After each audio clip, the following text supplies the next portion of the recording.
ہم کریں گے ہر مظلوم کی حمایت۔ السلام علیکم، میں ہوں حرین فاطمہ اور آپ دیکھ رہے ہیں حمایتی نیوز HD چینل۔ نظر ڈالتے ہیں آج کی اہم خبروں پر۔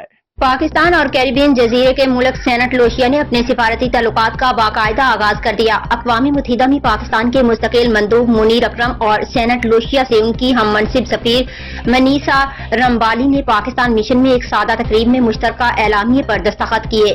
اس موقع پر سفیر منیر اکرم نے کہا کہ پاکستان اور سینٹ لوشیا دونوں کثیر الجہتی فورمز بشمول دولت مشترکہ میں تعاون کر رہے ہیں۔ باضابطہ تعلقات کا قیام دو طرفہ تعلقات کو وسعت دینے کی بنیاد کا کام کرے گا۔ منیر اکرم نے کہا کہ پاکستان اور سینٹ لوشیا کے درمیان سفارتی تعلقات کو باضابطہ بنانے سے تجارت، سیاسی تعاون اور سیاحت کے شعبوں میں تعلقات کی راہیں کھلیں گی۔